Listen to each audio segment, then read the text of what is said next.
to ask you, where's that young man?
All right. Okay.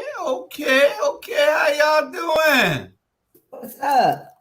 Okay, all the way out there in Midtown, all the way out there in Houston, Texas area, all the way out there. I don't know where Charlie Brown is. He might be anywhere. All them crosses back there. I'm hoping he in heaven. He in the blessed fifth Not district. dead, but just living his good life. That's heaven on earth. So glad to have y'all here tonight. And what you got your hand up for, Charlie? Hello, boys and ladies. It's good to see y'all. Listen, I just want to ask the viewing audience, thank you for tuning in. Please call a cousin or call a friend, a several friend. Share. We are here for one reason, to give you great information so it can turn to knowledge. Sonia, you look wonderful. Beauty is untouched by the late evening, I want you to know. Thank you. I'm That's why you tell every woman that. I feel a lot better when I see you. And again, please share. And Robert, as always, What a wonderful background. Isn't it right? You must be running for something in the 5th district. I'm so happy in Savannah. Oh, yeah. Oh, yeah. I want to thank you, Mr. Chewy's Hall, for letting me share that. You don't know how it make me feel. So wonderful to sit on the same panel with you. Sometimes I don't know what to do. I just feel like running around and thanking God. That's why the crosses are behind me. Thank you, Lord. That's all I can say is for saving that scoundrel. And now, Lord, redeem this young man. He called me a scoundrel, and he know I'm not. But go ahead. I say saving that scoundrel. So one day you will all be able to hear your trial sermon. Yeah. When is that? Yeah, I don't know when it's going to take place because I've been down to the valley, and the valley was so low till a snake couldn't crawl on his belly. Where's that young producer at? He want to get paid on Friday, but he don't even know to put the stroll up. He don't know to put anything up, but he want to get paid. Who trained him? The person that trained him should be cited at this point. No. The worker is only as good as the training. Come on, man. Not with these kids today. No. Not with these kids today. You train them today, they forget it tomorrow. I taught my son how to put up blinds on yesterday, and he put up all my blinds. Wow. And then he probably can't go put them up tomorrow, though. It's okay, but he put them up today. Well, he was good the other day when I was training him. But where is he at right now? He's not even in there. He's trying to fake me out. See, I tell you, these kids think you're stupid.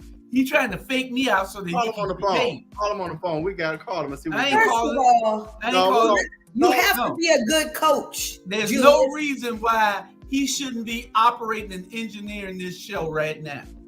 He's in the studio. He's back there. Well, you have to be a good coach, Julius. See, I did that. I did that. Hold on. Well, you have to be a good coach, a good trainer. You got to be good. First of all, share.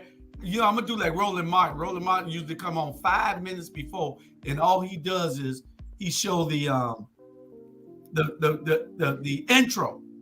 He shows the intro for 5 minutes. It's a countdown, 5 minutes countdown, getting ready for the show. And while we doing that, that's when we can be sharing.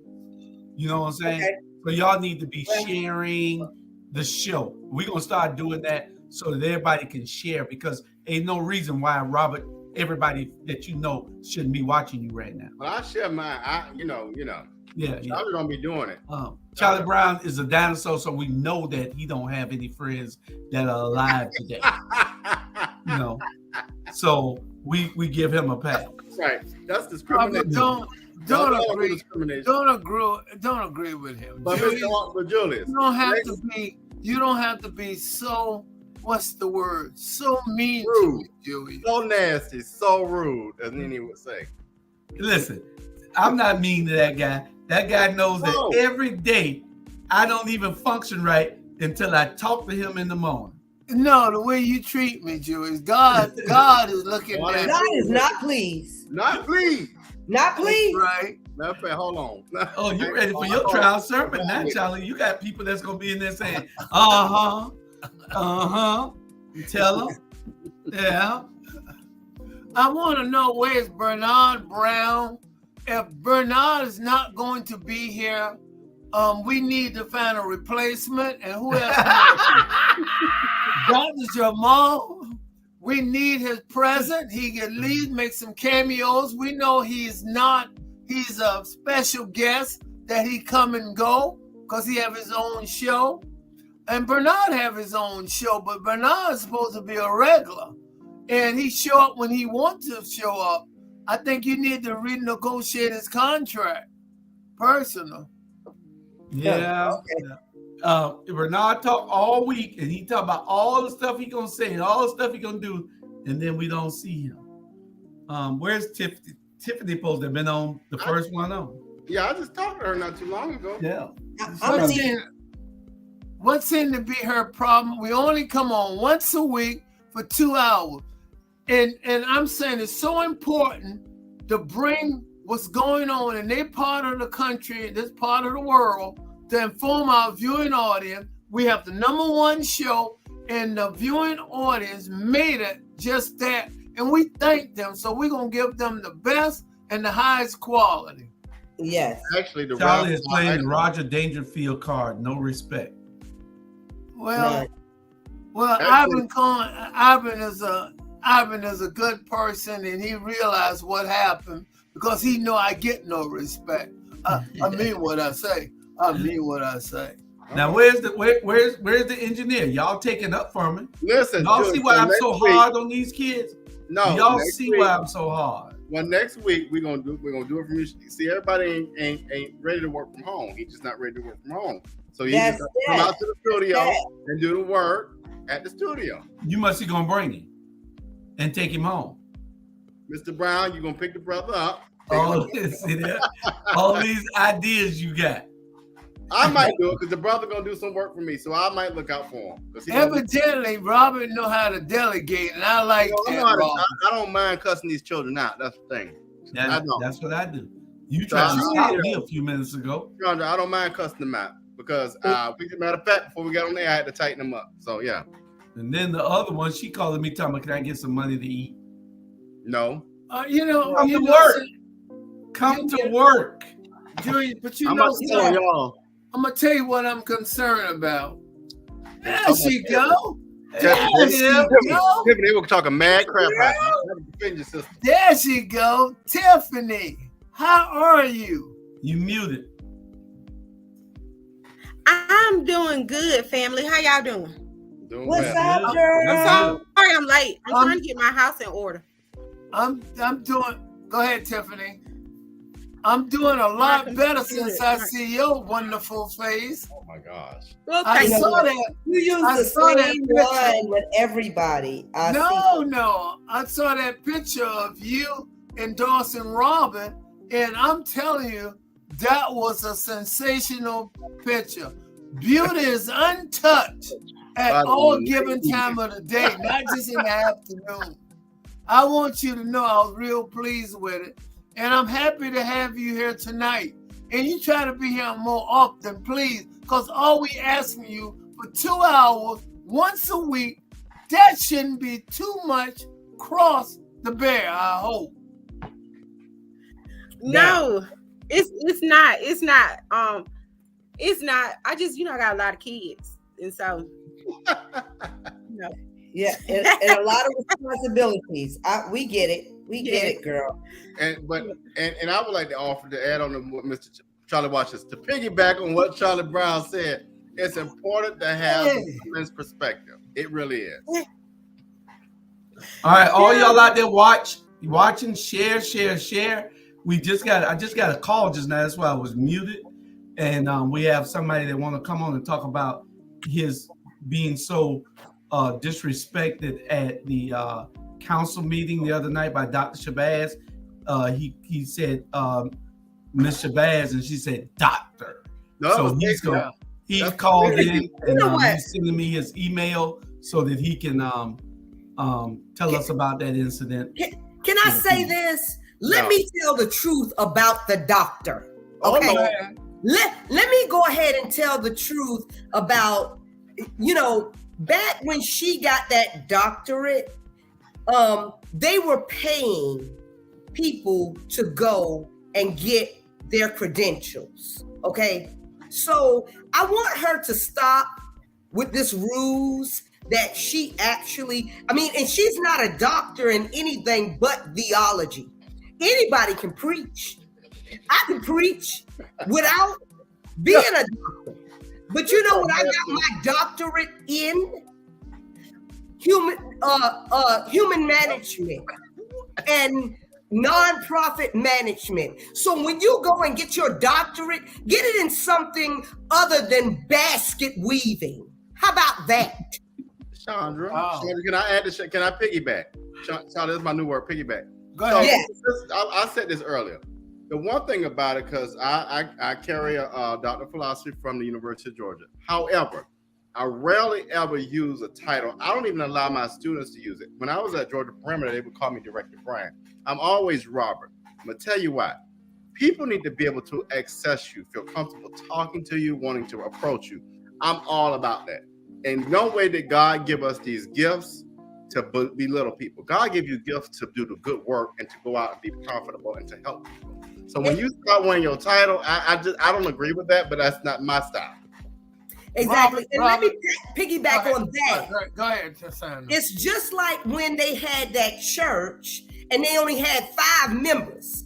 And 4 of them was the children. Okay.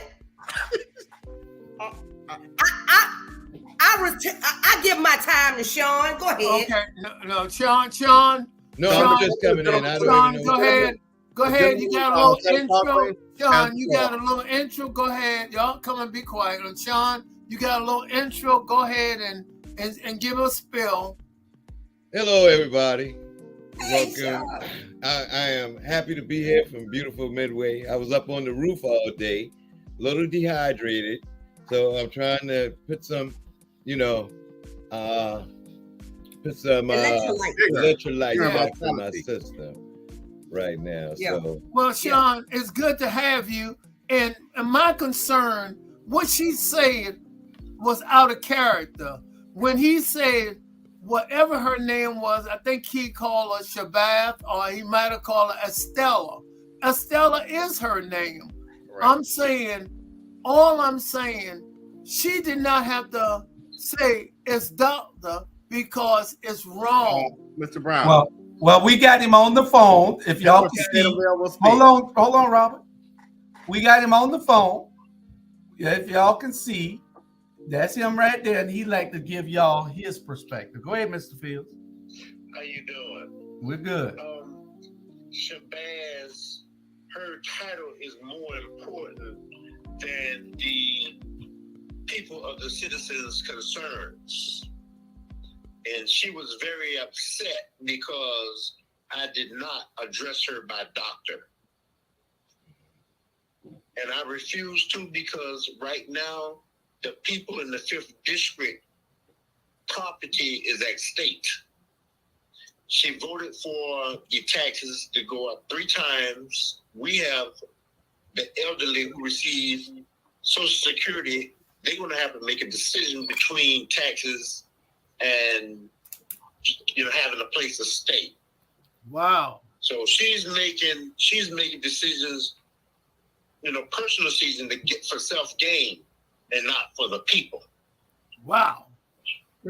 So she's very upset because I did not address her as doctor last night. And she has a doctorate in theology from where at, Sandra? Where's her doctorate at? An online school. And all she had to answer was some Bible questions? Yes. And I can tell you the person that actually did her schooling for her, if y'all want me to bust them out like that, because they were being paid. They got paid over $10,000.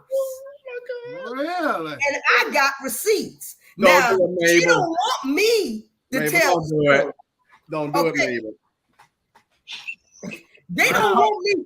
They don't want the people in Savannah that got all of these doctorates and doctorates online, when other people were sitting in their classes for them, don't want me to tell the story. Wow. Okay? Because that's a whole other saga, and some people would go to jail.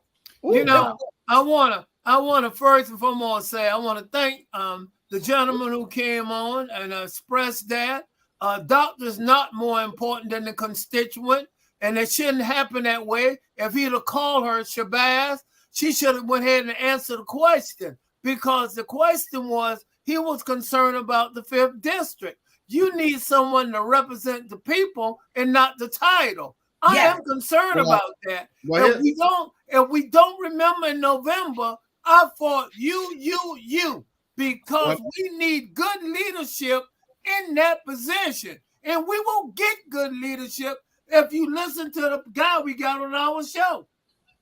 Charlie Brown believed. Hold on. He's talking. When Shabazz comes to the community meetings, she's black. But when she goes downtown, she turned another color. Oh, Jesus. What? Listen, Jesus. So let me offer this, y'all. Here's the question. Here's what really made her angry. When constituents ask you, what have you done in 12 years? And you can't answer that, you get mad. But what she does, and see, I had to drill her last night because when you come for the constituents, I'm coming for you, Estella. I promise that. You're not gonna come for the constituents because I'm coming for you. But when you have done nothing but told Keisha and Alicia's accomplishment as yours, I don't blame the man for questioning you. Tatumville has been waiting for cameras for what, over 12 years. You can't even produce a piece of camera.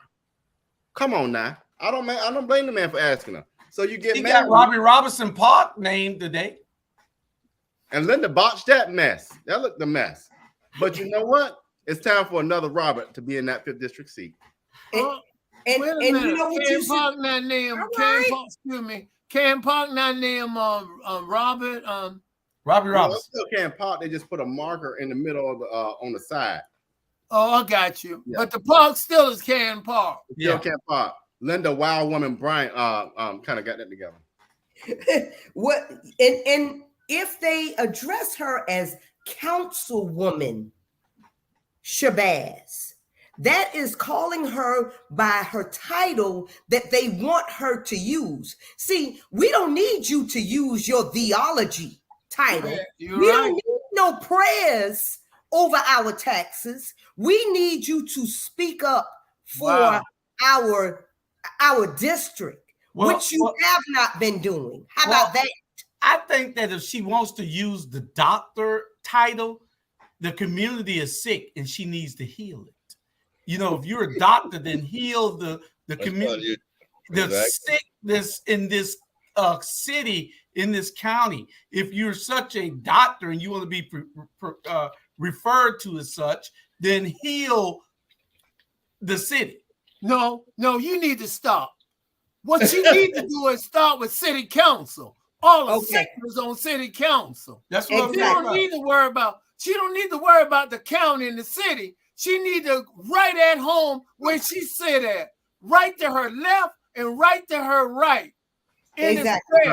Mr. Brown, one of the things I realize about communities and organizations and families is when you have a dysfunctional parenting system, which I come from a very functional parenting system. My parents were wonderful. So I don't understand that. But when you come from dysfunctional families, you get dysfunctional children. Downtown City Council has a bunch of dysfunctional people. Yes. When you have dysfunctional people, you have a dysfunctional organization. So it's 5 people starting at the mayor who need to be replaced so that we can function this city the way it should be. And that is for the people. And I'm going to tell you what I'm talking about. Your property taxes, go look at your property taxes. From last year to this year, they raised by 20 to 40%. That means, like Mr. Fields just said, elderly people are going to suffer. And guess what? They don't even want to roll back the millage rate, which means it's going to increase again next year. So what they're doing, they're going to price us out. But just today, Nick Palumbo gets in the newspaper and said people would love that because guess what? We can alleviate flooding. Nick, they ain't got no flooding in Ardsley Park. I can tell you right now, we got flooding over here that haven't been fixed in what? A dang shame ain't been fixed in 12 years. So you got dysfunctional people, and starting at the mayor to the 5th district and some other ones, y'all got to go.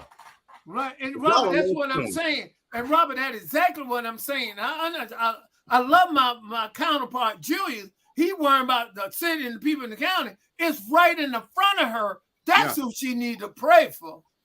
You know, she's a doctor. I want her to do whatever she can to heal whatever she can. Well, thank you, Julius.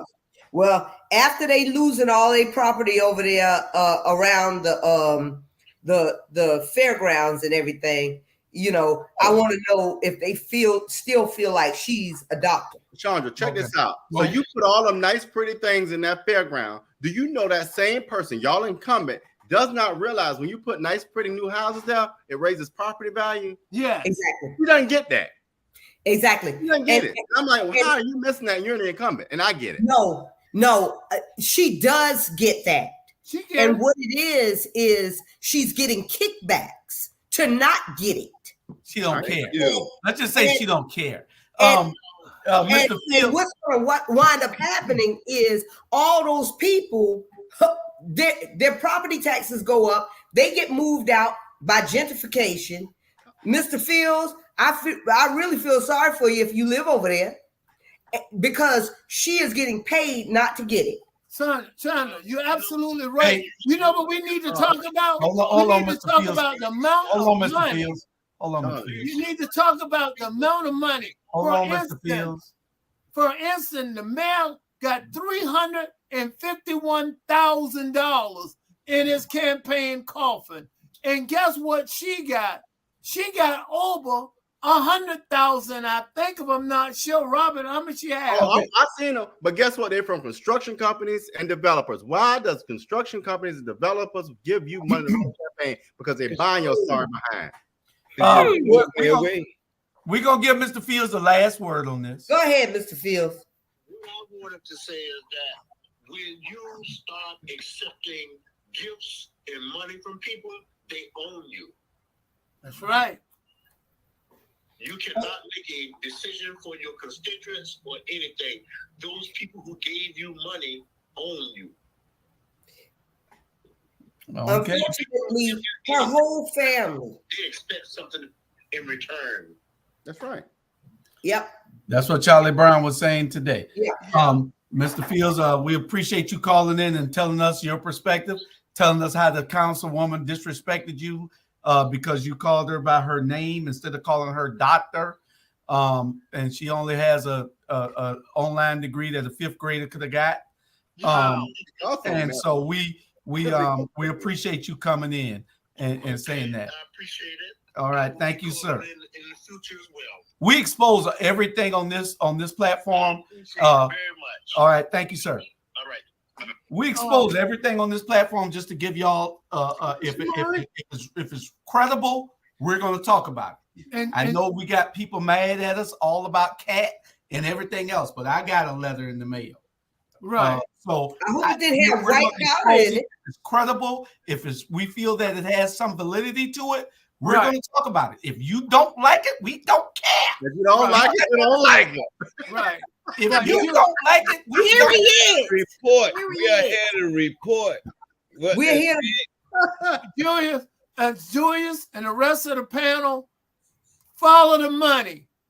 They're getting too much money. That's A mayor in a town this size should not be having $351,000. That's getting close to $500,000. And guess what? When you give a person that kind of money, they want something for it. Absolutely. Who will give you that kind of money and not wanting something for it? You tell me now on the show. And Mr. Brown, he got 351 now. Check out how much he already spent. Oh, he done bought. He done bought. Sean. The gentleman. Sean, go ahead, Sean. Go ahead, Sean. Let me put it like this: the people can't afford to pay him that much money. That's his for his campaign fund. You understand? The people the people that he needs to be out there helping can't afford to put that money in his account. You understand? So he's campaigning. The people that's paying him, that built up that campaign fund, they want him to vote their way. Right. Right? The people he need to be helping can't afford to help him to put money in his account. You know, it's it's crazy because Sean, we real, and you're absolutely right. But I'm saying, follow the money. A mayor in a town this size shouldn't be having $500,000. That's too much money, and you gotta pay for that money. Now I'm gonna let my friend in Athens kick in Help us out on that, please. That's right. Thank you, Charlie. You are absolutely right, Mr. Brown. Once they give you money, there is something attached to that money, and I can guarantee you, whether they come to collect now or later, the fact that they gave you anything, they're gonna hold that over your head. One thing that I do not do, even in the nonprofit sector, is integrate my political status with my nonprofit status, because what'll end up happening is, okay, you gave me this donation for a uniform drive, but when we go back to my commission, you're gonna want a favor. That's right. And you know what? Because you gave me that money, you're entitled to think that now she's gonna do what I asked her to do because she was able to give children uniforms. So no, ma'am, no sir, no ham, no turkey. We don't do that. Charlie, let me offer this. Hold on. I mean, y'all. Let me say this. Go ahead. Well, Roger Moss got $200,000. Check this out. By some people that were putting in illegal amounts of money into those campaigns. I think they were. I don't know what kind of PACs they were, but the names didn't have PACs by them. If you can only, I saw one on Van Johnson's reportables last night where somebody gave a citizen gave $3,300. You can only give $300. So, you know, we got to watch who's pouring money into these races because they're trying to influence it because they know that if they can influence those people, then those people can give them access to having generational wealth. Absolutely. You know, let me say this, Chandra. You do know the incumbent got a significant gift from an attorney who was vehemently against the weeping time. So the incumbent is basically turning her back on weeping time, but you got to follow the money. See, that's my problem. You will never see me take any money from anybody that's going to desecrate our community, and you will never see me take money from anybody that's going to control me. Because that's the God right. I serve and these parents that built this house, baby, I don't bow down to nobody. I don't get on my knees to nobody. So Sandra, go ahead, take it. You want to put somebody off, and that's called ethics and morality. Hello. Yep. This is just like being a prostitute saying I took $1,000, but I didn't have sex. Break it down, girl. And we are seeing this from our community leaders on up to the Supreme Court in getting favors and saying, oh, but I didn't know that they wanted something from me, from all these high price, you know, things that I was accepting from them. You know, they sent my godson or my stepson or whatever the son was, you know, all the way through college, but I didn't know they wanted anything. Right. Yeah. Liar. That is a big liar. And he John, go ahead. Okay. Back to a Bumpy Johnson. Would y'all take money from a Bumpy Johnson per se? You understand? Like I wouldn't take money from a Bumpy Johnson, but I will partner with a Bumpy Johnson to do what's best for my community. If he wanted to pay out of his pocket, that's fine. Because what I'm doing on my end has nothing to do with how he received his money. But the fact that he cares enough about his community to want to partner with me and contribute to me because he sees what I am doing is totally different from him giving me money and me doing it for my community and waiting for said Bumpy Johnson to come back and be like, hey, you remember when I gave you them stacks? Well, now I need you to help me get this land. That's a no-go. Right. I like to interject for a minute, and I'm going to say this. All money is not good money. That's so right. You got to be careful with the money you take because all money, one more time, ain't good money. And I'm saying be careful. And I just want to close out on this subject, you know, those guys that they're getting all this big money from are just as dangerous as a Bumpy Johnson. Yes. They just haven't gotten caught. They do all kind of illegal things and just haven't gotten caught. That's all it is. So you could take that money from Bumpy Johnson, because I'm sure Bumpy ain't gonna put Bumpy Johnson on it. And you, what you trying to do is you ain't finna give Bumpy Johnson. Ain't nothing you can do for Bumpy Johnson. You ain't in the courts. All you can do is say, okay, I'm gonna take this money and try to make this community better, even if it means ridding it of Bumpy Johnson. You know. So, but Julius and Charlie, I want y'all to explain something, because people, when I tell them this, they get so upset about dark money. See, people, when we say they're getting bought out, they don't get what I'm saying. Could y'all to explain that? Because y'all could probably do it more eloquently than I would. But people get this dark money, and so people don't understand that. Well, they can't really give dark money. Yes, they can. So if y'all two could explain it, y'all know better than I would. Julie, you want to take it, or you want me to? No, you go ahead, Mr. Brown. I'm going to put up. Okay. The dark money is that it's in cash or gifts or things of that nature, and a lot of people call it soft money because soft money is not reported. And that soft money, when they start accepting soft money, what takes place? You owe them really big. You pay me now or you pay me later. And the way that works, Robin, is that if I come to you and I give you $10,000, I want some for that $10,000. I'm not giving you that soft money and not looking for something. You might be naive enough to believe I'm not going to want nothing. But if I give Sonia that, I give Tiffany that, I'm coming knocking in the night about 3 a.m. in the morning on the door. And I'm going to knock quietly. Not a hard knock where the neighbors can hear me. Because I didn't give you $10,000. I want something.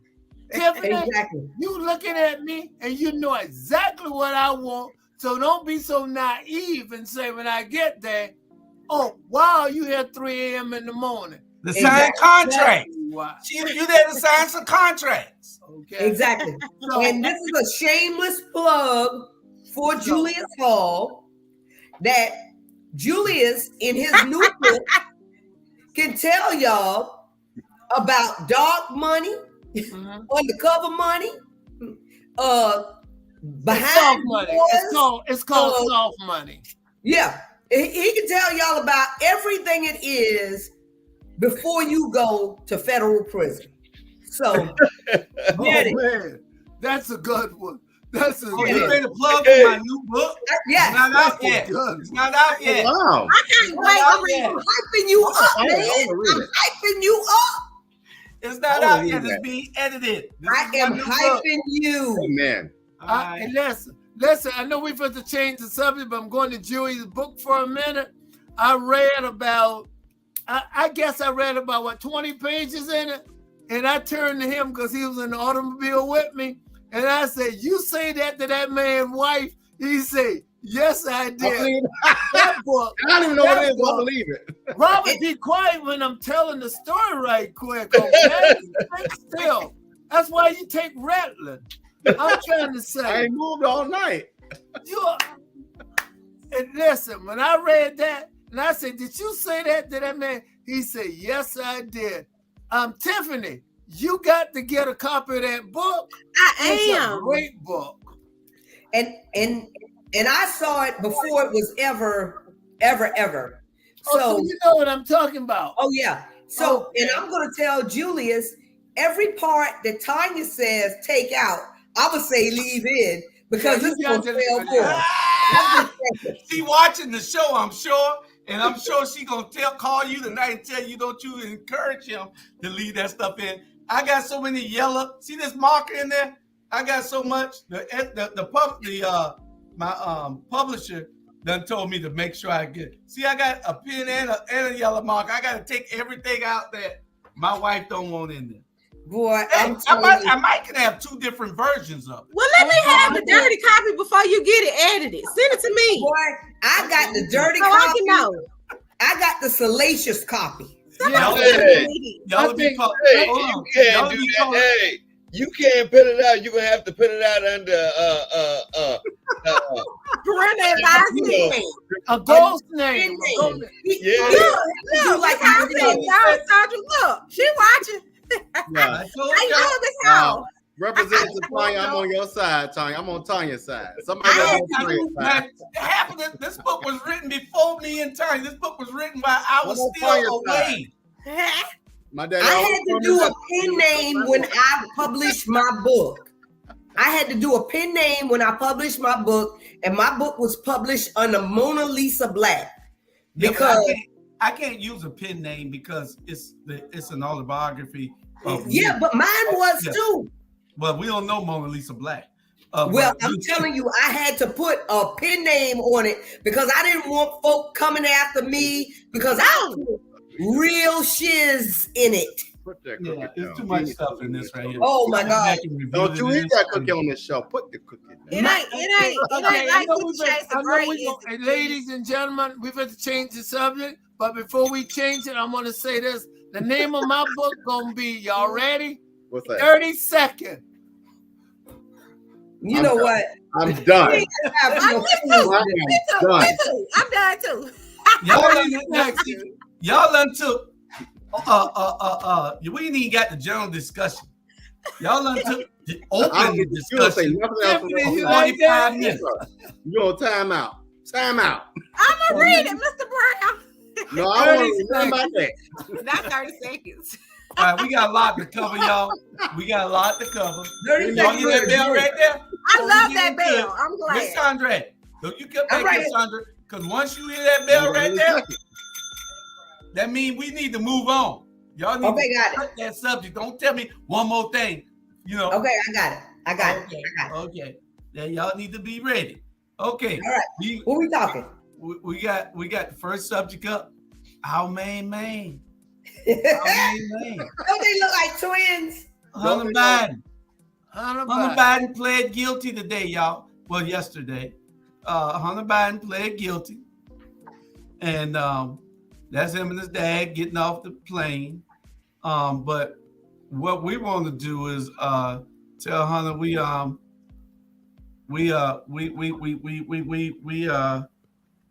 send you our heartfelt wishes on a full recovery because he was a dope addict. Oh my and, God. You know, you do things because sometimes you do things and it's out of your control because the drugs have all power over you. You don't think so? I never use drugs, but I know people who have. So they have all power over you. Hell, my intern didn't call until the day. I ain't seen him since Saturday. So drugs young brother like that, man. Come on, man. No, he's just a young adult. He better not. I'm trying to get him to stop. So don't tell me to not party. I'm getting him to stop. He'll be his ass. He's just a young adult. And you're absolutely right. Because when you're on drugs, the drugs are in control. The drugs are making the demands on you. But if you start following the Republican up, they trying to say what Biden boy did, Hunter, is compared to what Donald Trump. And the two are completely different. Exactly. And it's no comparison. And the reason they're upset, now they can't keep jumping on Hunter Biden and the laptop. Exactly. See, that have disappeared. And that's what's taking place. But the two are not comparing. What he have done and what they charged, what he pled guilty to, can't compare to Donald Trump. That's what I gotta say. Go ahead, Sean, take it. Okay. I was driving on 95 yesterday in the rain, and I thought about this came across the news, the Hunter Biden story and everything. And I said, the Republicans were trying to up the Trump charge and all this other stuff. And I still say, as a member of the United States military, all right, as a member of the United States military, anybody that's still following that man they need to take away their guns. They're just plain racist if they're still sitting there trying to make excuses for why he would have those top secret documents just lying around like that. You're right. Like, you don't know what, I mean, just the placement of hey, this guy is spying in Colombia, you know, in Nicaragua. This guy is a spy in Nicaragua. That just put not only him, but the whole United States, the whole, you know, like the whole country in jeopardy. Right. Sitting beside his toilet in Mar-a-Lago where he have parties and don't care who comes through. You know what I'm saying? Right. What's very interesting about the whole situation, thank God they changed the code. Whatever the code was, and he didn't know it at one point, we should be blessed because Donald Trump is very revengeful. So he will say and do things and give the code away in a heartbeat because that's the kind of person he is. So that's what I'm saying. He's ready to give up the country. This man is ready to give up the country. Hey, it's time, y'all. It's time. Time for what? Like literally, yeah, we got to think about he announced on Twitter, it's time. Right. It's time. What? Nobody's following Donald Trump because everybody who follows Donald Trump ends up in jail. Donald Trump called for massive protests. Only a few handful of people came out. They do not want to go to jail for Donald Trump. Ain't none of y'all gonna call me out with some stupid stuff and think I'm coming out there with y'all. So Tiffany, don't you start nothing down there and make it. Hell no, I am. I got a lot to start, but because I have the people's ear and they know that, you know, they're not following him. Oh, they gonna follow me. No, I'm not talking about that. No, I ain't talking about them. They following him there. They're not following him as far as the stupid stuff talking about coming out and protest. Nobody's showing up for that mess. Yeah, I saw that. I said he thought he had them, honey. They learned their lesson after June 6th, honey. They think people were gonna get arrested. We're coming after everybody, so no, we're gonna stay at home. He crazy. Exactly. But the conversation between Joe Biden and his son was, hey, you have to go ahead and get this squash before my campaign trips up. Because see, that was one of the things that they were going to try to use against Joe Biden in his campaign.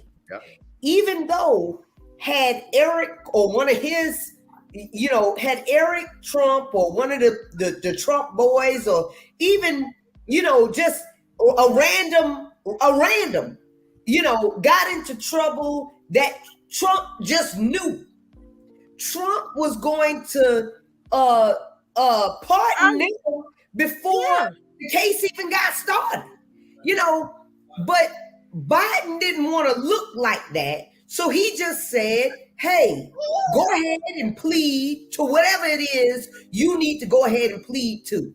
You know, he pleaded to these misdemeanor charges. Now the Republicans are all up in arms, talking about, oh, that was a sweetheart deal. Man, none of y'all ain't going to jail like y'all need to be. Exactly. Period. The gentleman from Midway. Did y'all hear the last word? Did y'all hear that? Okay, the same thing that Joe Biden did prior to the presidency. That was the big thing. He was out there like, hey, you know, I'm Joe Biden's son. And they giving him positions and stuff like that based on, oh, the president will probably, that man is either going to be president or has the heir to the president. And he was basically getting clout from his daddy. Right. The day that Donald Trump got out of office, the day that Donald Trump left office, Donald Trump's son went and made the deal with the Arabs. Oh, what? That children's son. The day after he got out of office, Donald Trump's son, and they said that, and they never said it anymore. I mean, like,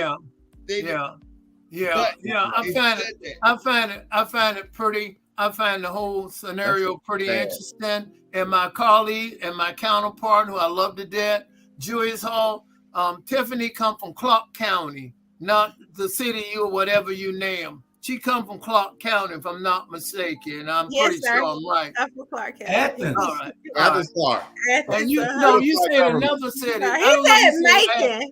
I meant to say Macon, but then I said It's okay. It's a Yeah, unified I don't, I just want to straighten it out. I'm not upset at you. You don't have to wear your feeling on your sleeve. I was just correcting where she was from. That's all. Yeah, she's from Athens. She's a commissioner in Athens. You need to ring the bell.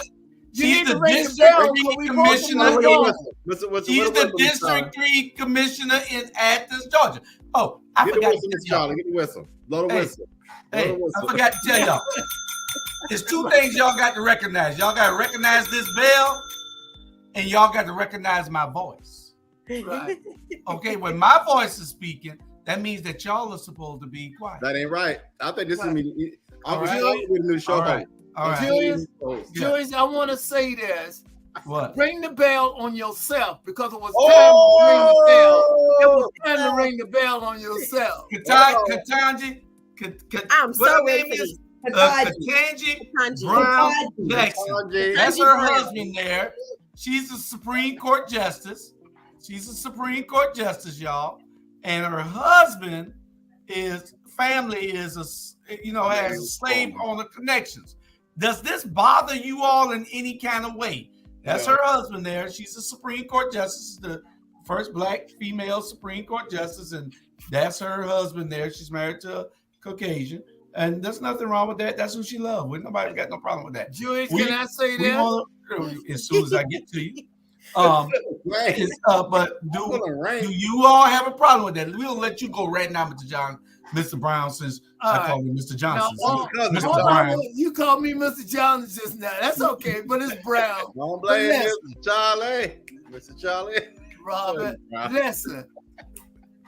I noticed Clarence Thomas got a white wife. It seemed like all these people who we put in high position, a white person still controlling them. I am concerned about your vice president. Because that's correct. Because you have to realize they don't want y'all to be all by yourself. We elect President Obama, which he was half white. I got in a conversation and a white man told me he is not all Black. He's half white. And I said, sir, you're right. So you tell me what Black leader, like a Supreme Court justice, are not controlled by the influence of her husband, and Clarence Thomas are influenced by his wife. We have seen it time and time again. She looks so like what a decisions I am concerned. Go ahead, Tiffany. What decisions have she made as Supreme Court judge that would make you think that she is controlled by her husband, who is a descendant of a slave owner? No. I'm not saying. I'm sorry if I meant control. I say influence, because I'm influenced by my wife. I am. So some of the decisions I make, it comes from my wife too. And she's sleeping with him every night in the same house. I'm not saying he's controlling her, but he will influence her. That's all I'm saying. So how do we know? Oh, go ahead, Tiffany. How do we know that Ketanji's brown husband isn't as pro-Black as she is, even though he is a Caucasian? That's correct. We don't know. That's why we're asking the question. And Sandra, do you think? I mean, it doesn't make a difference to me, but just give us your opinion. Well, I have 2 opinions. They leaked this because she's a Democrat and they wanted to show that, she's dealing with a former slave owner's, descendants, so they wanted to show embarrassment to her. Discredit also. But nobody has said Jenny from Clarence Thomas's crew looks more like a current Karen and a slave owner to me. Okay. She is a slave owner. She got clearance. Okay, that part. Wow. So, and you tell me how many, white people that have been here and have descendants, that started back here during slavery times didn't own slaves. Yeah. Well, so that's that part. So we all, if you dating a white man today, trust me, he has the propensity to call you the N-word. Well, it seems like it's a prerequisite for being in these high positions, like Charlie's saying. And we accept it. They choose these people because it's more acceptable for both sides to get them selected and to get them nominated and approved. So we got to look at that. I don't know what we can do about it except voice our opinions, probably sometimes against it. It seems like she's a great judge, but I don't have an opinion. I do have an opinion. I don't care about it except because a lot of people are from slave descendants. There are a lot of people are white people are slave descendants. But as long as he's not treating her like his slave, I'm okay with it. But I'm gonna let Sean. I'm gonna let Sean take this. I'm gonna let Sean take it. But please hear me out. The only thing I'm saying, I know I'm repeating myself, is that the influence is still there. She can't help when she go home sometime and talk to him about certain decisions, and he will say, "Baby, I don't think you should go that route because of so and so." He is in her ear night and day to a degree. And I am concerned about that part on some of her because decisions. he's white? Go ahead, Sean. Sean. I think that the best relationships are based on being able to come home and talk about it. Being able to have your own opinion. And I stick with my opinion. Hey, at the end of the night, it's hey, are we gonna kiss and make up? It has nothing to do with us. It has to do with me and my nappy hair and you and your straight hair. It has nothing to do with, you know what I'm saying? It has nothing to do with. No, I don't know exactly what you're saying. I'm saying. Now, for this, Sean. When she makes a decision on reparations, when she makes a decision on race admissions and higher education, when she makes decisions on that, that's when that shows up. Just because, and I'm not making a pass for the gentleman, just because his ancestors did this does not mean he subscribes to it. Exactly. So distinction there. Hey, look, he might be in that much of, he might have known and just like Prince Harry, been like, you know what? I am in so much remorse. I am so taken back that I'm gonna show my family. I'm gonna go against the grain, just to show my family I'm not for that, or I'm not with that, or I'm not whatever. You understand what I'm saying? Right. That might be the stand that he took. He might have known because his daddy probably told him, you know, hey, a man ain't a man until he split ebony oak. You know how you what? Yeah. Oh my goodness, that just took me out. Ebony oak. I never heard that. That was the saying that Buck Rock used to have to say. I mean that was a saying with Buck Rock. It was right. Hey, right. Julie, before we go on, I want to say this. It is sad. It is real sad because we as black men end up marrying the bottom of the barrel, and all the white men married all our top people and key people. We get the fat white women. I'm not talking about fat. I'm not gonna say that. I just say Mr. Bird, I say that. Say it again. Say it again one more time for the people in the back.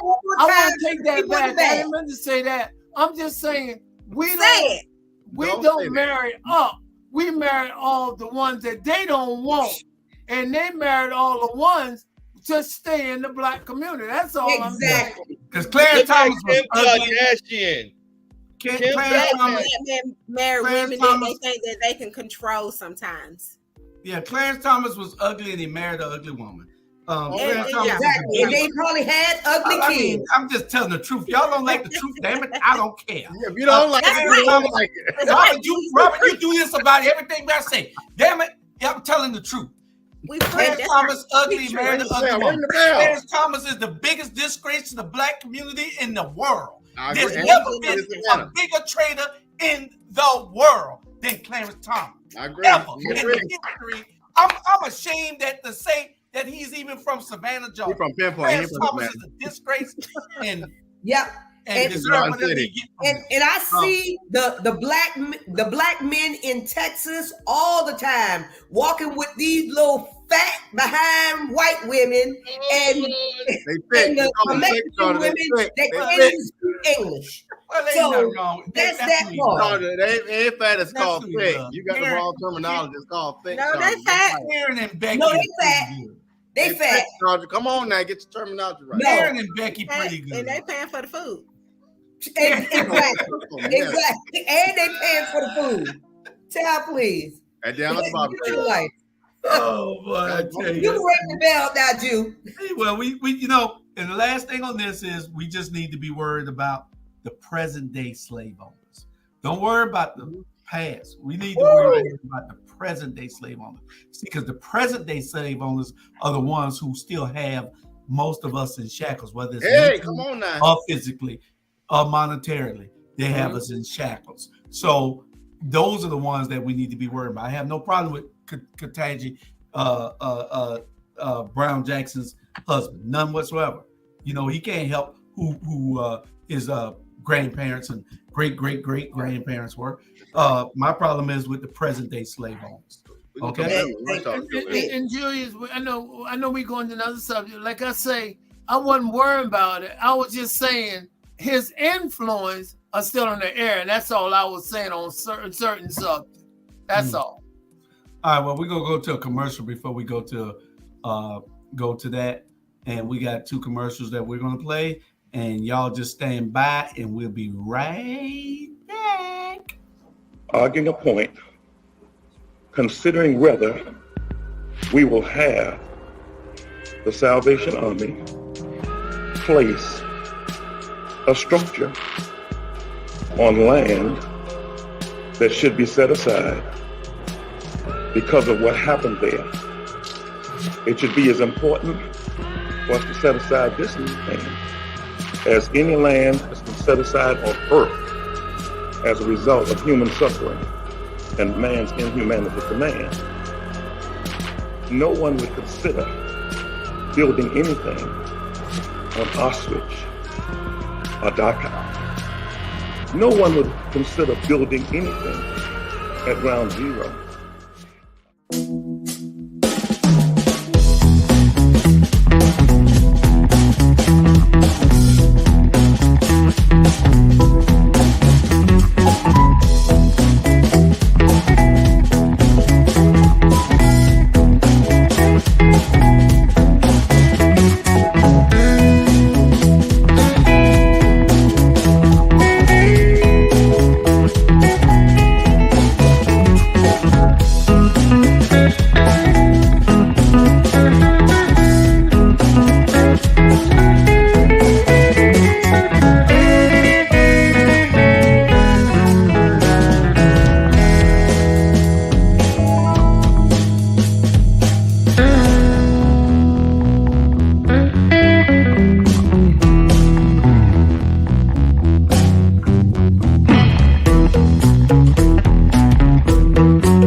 We back. And y'all know what the next subject is? What's that? And this is what we're trying to do with trying to save our youth. I should have put the picture up also of this young man who I know, not very good, but I know him. Quando Rondo, he's a local rapper here who's usually with NBA Youngboy. But Quando was recently arrested and put in an 18-member organization, and they've been charged with gang violence and drugs. And he's a rapper, young, smart as hell. This is the bad part about it. This kid is smart as hell. I sat and I talked to Robert. Did you come to the barbershop that day? I might have. I don't know. We had a barbershop voter thing at the barbershop on the south side. I thought you were there that day. I know Jay Jones was there, and Rufus Bright, and a few Ricardo Brown, Centel Brown. Right. It was by I don't forgot the name of the organization. We held a I know you're talking about the men's lab, the men's lab. Yeah. I missed that. But it wasn't Black Men Lab. It wasn't Black Men Lab. It was something else with Black Men Vote. Black Men Vote thing. And so we were all there, and he came in to get a haircut. And I didn't know who he was until somebody told me who he was. And I'd heard of him and everything because he's, relatively famous. But this kid is smart as hell. Yeah. I'm talking about this kid is actually smart. I'm talking about smart. I got it. He asked me all kind of political questions. I see you, Robert. I'll get you a second. Yeah, but he had all kind of political questions that he was asking. He joined in and asked questions and contributed to tell us what the young people were feeling. And I'm just sitting there amazed at how smart he was. Got all these gold teeth in the mouth, rapping, got all of it. He got plenty of money because he told one boy that played for Windsor Forest, the Windsor Forest basketball team came in. He told us, I'm going to give you $10,000 if you can get 25 points and 10 rebounds. He said, you get a double-double, I'm going to give you $10,000 tonight. Right. So he got money to just throw away. But this boy is smart as hell. But now he done got caught up with a drug gang here in Savannah. And we just, we and this is what we're trying to save our kids from. You don't have to do this. You got money. You got status. Carry your crew with you. Carry your crew with you out of that. You don't have to be in that. What the hell is gang? Now you're going to jail. Instead of taking your crew, putting them all in suits, making them all elevate, now you got this. I hope you can get out of it, bro. I'm sorry. Go ahead, Robert. Give me a minute, Sean. Give me a minute. Put your hand down. I'll pass to you. I've always said this. Our children are the smartest people on earth. When your child goes to school and the teacher says they have a behavioral disorder, that's a bunch of malarkey. Your child is smart, they're just not challenged. And what we have here is an instance where somebody wants to belong to something. Tiffany heard me talk about this before. If your family won't accept you because you're a rapper or you got gold teeth or you got dreadlocks and you can't go to church because they don't accept you because you do these things different. Everybody wants to belong, so they're going to belong to something. So if the streets going to gather me and make me feel like I belong, I'm going to go over there. We got to do a better job in our Black churches and our Black families and stop judging one another. I'm assuming here, but I can pretty much probably guess that he was the black sheep of his family, that no church wanted to pull him in. It's people like Charles and Mr. Charles and Julius that look beyond that and mentor them, myself included. I don't care what a young Black brother does. What I care about is making sure that they're not in the gang and going to jail. We just, like you just said, you just lost a very smart young brother who is an entrepreneur. We got to stop this stupid judging and making our children feel like they got to go to the streets. And this is a classic example of us feeling that, brother, not him. He felt like he couldn't belong in these spaces, so he had to go to a space where he belonged. And I don't care who says I'm different, I'm wrong about this, I'm not. It happens time and time after again. It happens with our LGBTQ youth. It happens with the young brothers who feel like they don't belong because I got gold teeth, I rap, I'm creative. It happens too much. We've got to stop judging and accept our young people. And I'm gonna pass to Sean because he was next. Okay, I'm gonna let Sean speak. Sean was next, y'all. I'm gonna let Sean speak. I'm gonna say this. It's sometimes it get difficult for parents because teenagers know everything.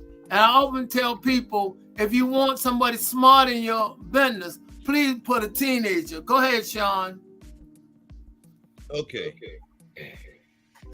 Basically, when people sit back and they talk about, I'm from the school of hard knocks, I'm from the streets, basically it all boils down to one thing, the music industry, okay? Bloods and Crips was in West Coast, how Bloods and Crips made it to Savannah and Atlanta and all that through the music.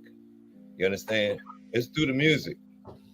The music right now is, he wouldn't have been famous. He can't, I mean, like right now, he's blowing up and all that because people want to hear, just like Julia said, he's smart.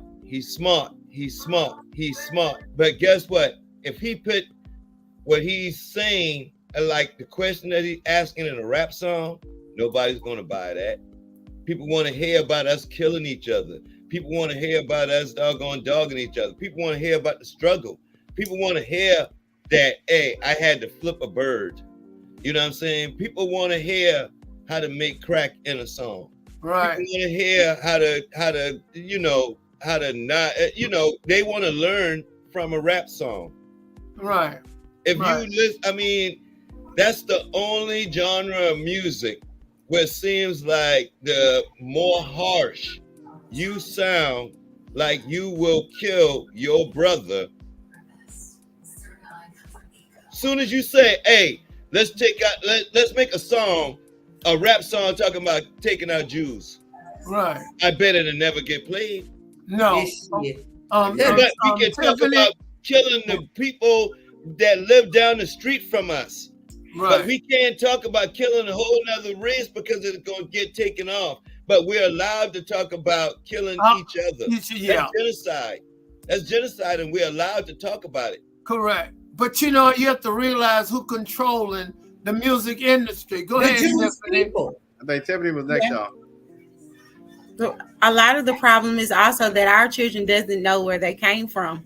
Their history isn't taught to them. Yeah.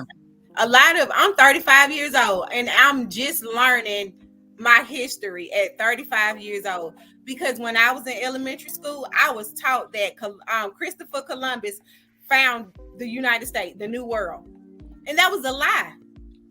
Our children from pre-K to 12th grade on into maybe college isn't taught about our history, to the fact that now we have governors that are attacking critical race theory. Yeah.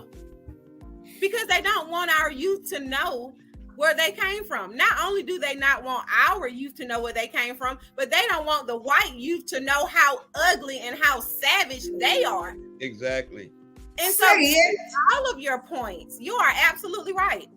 You can say, I kill a N, I slap a B all day long and go platinum. But then you say, let's rise up and let's stand together as a Black community, as Solomon's grandchildren. Woo, preach, girl. Then you're censored and you're muted.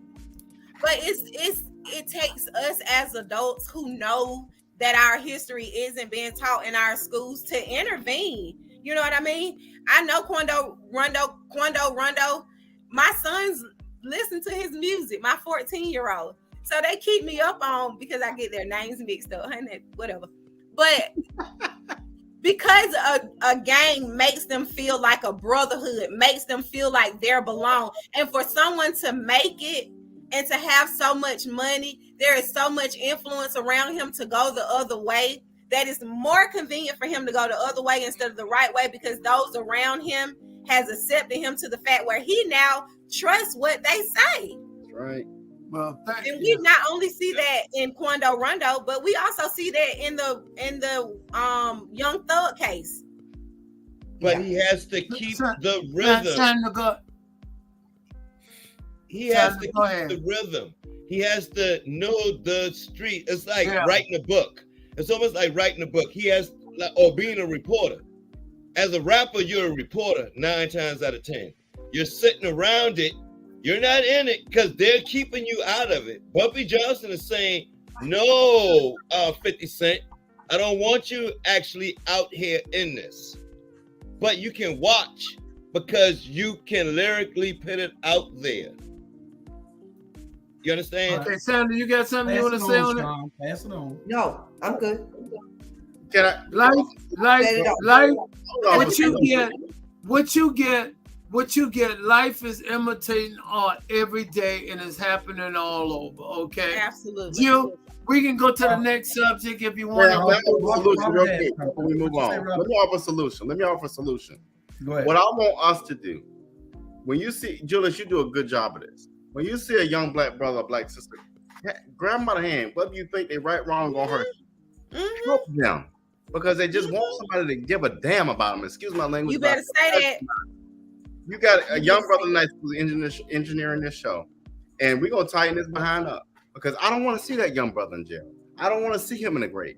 We all got to take that responsibility because ain't nobody else going to do it but us. Absolutely. And it takes us. And the only thing like me and my brother is the fact that I had two people who was here retired who kept my behind straight and on narrow. So we got to care about us because ain't nobody else going to do it. Absolutely. Exactly. Absolutely. Exactly. Into Mr. Brown's point, and I'll stop talking, but he said that the music is art imitating life or life imitating art. That is so true. And our children are like sponges. They see exactly what we do and how we operate. And you know what? They do the same thing. So if they see this drugs being sold, they see that this is their environment. A lot of them in their mind, this is all that I have. So this is all that I'm going to do. But it does take for us as adults to intervene. Like I have 4 sons, 15, 14, 8, and 1 years old. Not only do I have my sons, but I also have other young men that I mentor by speaking to them, by showing up for them, by getting them things that they need, and also making it safe for them to say, hey, Miss Tiffany, I feel XYZ. And for me as an African-American woman being 35 years old, like I said, I'm still learning my history now. But what I do know is when I learn my history, I make it known to my children. Oh, also, let me tell you this. So I ordered this book because it is helping me understand Black men as a Black woman. And it needs to be more clear. I can't really see it. What is it? Come close to your camera. God, No, she got. There you go. It's the Black woman's guide to understanding the Black man. Oh, I need that. It is so powerful because it takes us from the time a young Black man is born into this world to the decisions that he makes as an adult and the routes that he takes, and also the evidence of that route that he takes. A lot of Black men don't make it, and so it's up to us to make sure that we do catch some of them before the jail system does. All right. We do have to make sure that we are all as Black men trying to mentor as many of these kids as we can. Mm-hmm. It is something that has been put on us as a charge to keep, that we need to keep, and if we don't, then we'll lose a whole generation. They're out of control, and I don't know. It's a system that's been put in place that we have to try to get around. But we're gonna move on to the next subject. She had the book up for a minute. Can you tell what the author name? What's the author name so they can look it up? I think it's pronounced Sharad Ali. But when I tell you, it's a great read for an African-American woman and a mom. It's opened my eyes up to a lot of things that I have indoctored into my sons that I really didn't know could potentially harm them, because I am also feeding into the narrative of them not getting their history. Correct. So, I appreciate you sharing that. I'm gonna let Sean talk just a second. Jill, I'm gonna say this. You see that young man down at Jury's Hall? Who you think meant to him? I do all the time. You see how he turning out. Go ahead, Sean. Wow. That's why you like that. Problem. Another piece to the puzzle. That was a lot of foolishness happening. I got a question. Okay, I got a question. I got a challenge. Well, don't make it where we got to keep on this subject. Now go ahead and make it. And that's the thing. I want to end this subject with this.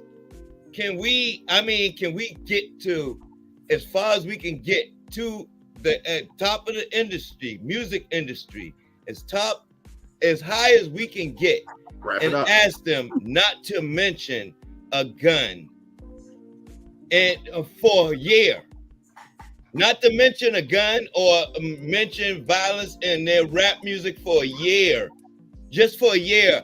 Like maybe 2024 the kids, and it's like, don't mention no rap, no violence in your rap for a year, just for 1 year. Let's see where it goes. Sean, the Second Amendment. Sean, it'll never happen.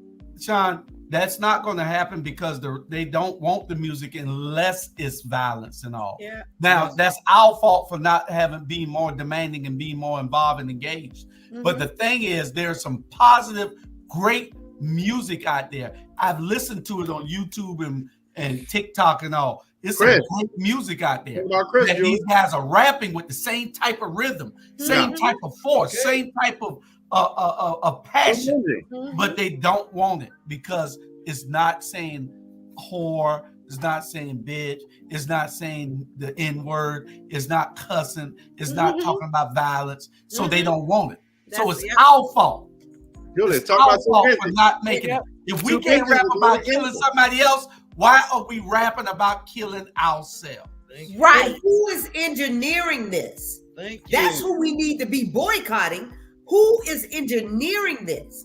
It is the Jewish community. Thank you. No, it's the Jewish community, but we also they would not be around if it wasn't for Jay-Z and Puff Daddy and all the rest of them, because they are the label owners and the record industry over them.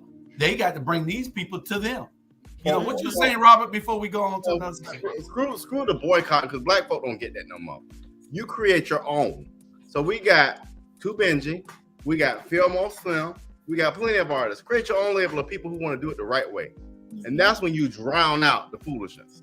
Because I think people want to be more positive now because it's so much stress and with daily life. So I can see that. I can see that prospering.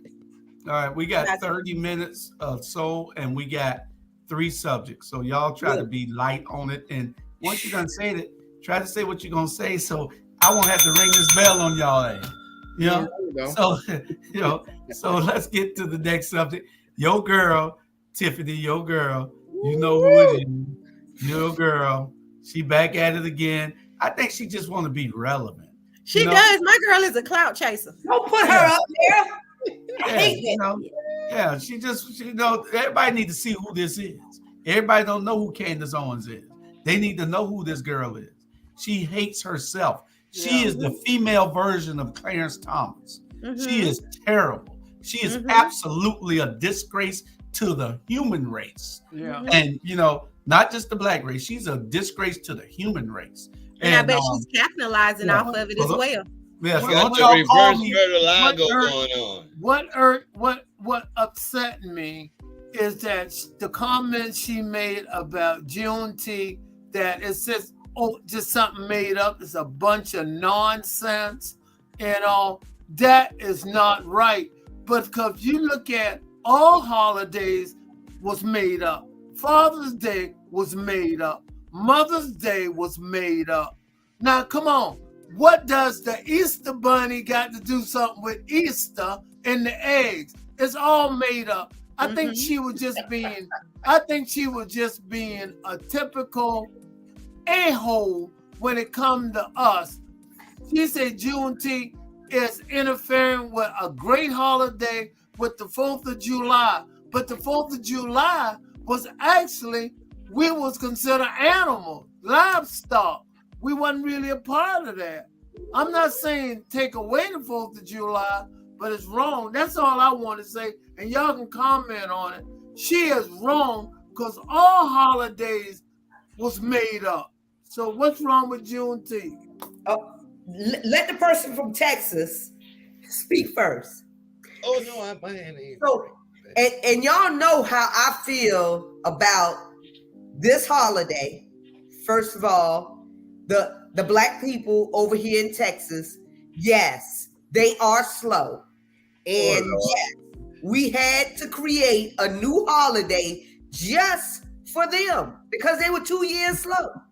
But I do not discount the fact that this is our, across the board, official. We are free. All of our people are free. So if Candice Owens, because she's just an asshole just because she can be, and just because she got a platform. But I don't discount what the Caucasians feel like is their, freedom from Europe. I don't discount that.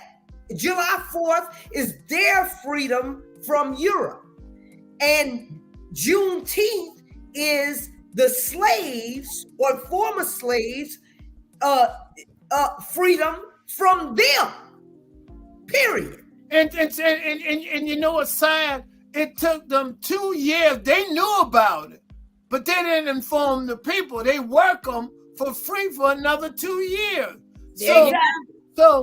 So because they didn't have no information about it, and they kept it a secret from them. Mm-hmm. So, I say, guess what I say? Watch my tongue, and you can talk whoever next. Go ahead, Sean. I believe all that cussing is there. Candice she's tired of being Tootie.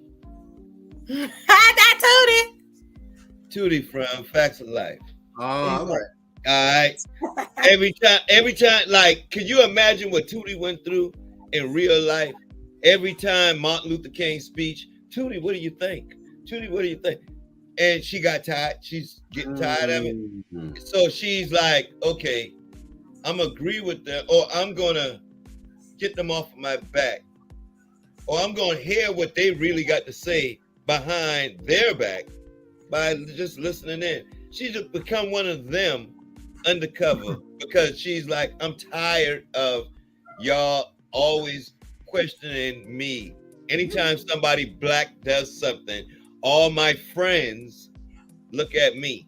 She has too many white friends. Do you know what color her husband is? Is she married? No. Yes, she married. Oh, probably white. What color you think her husband is? Probably white or Hispanic. Huh? Probably white or Hispanic. Probably white. He is white as the driven snow that falls in Indiana. What's some type of way? She probably got one straight out of Mississippi. I don't know where he's from, Canada, but he's white. Canada. And he's standing up. And let me tell you how he's standing up over her. He's standing up like this when she be speaking. Oh, and man. He scared me so bad one time. I had to call Julius. I was upset. He said, what's wrong? I said, Candice Owens' husband stood over her, and he must be saw me looking on a podcast. You know and he scared me. She might be under the Stockholm syndrome.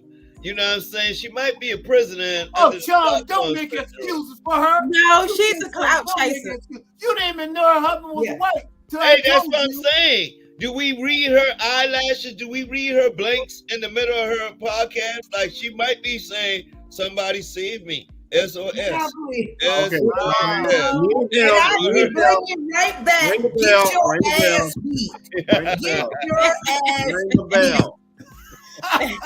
That's Anybody else got anything on Candice?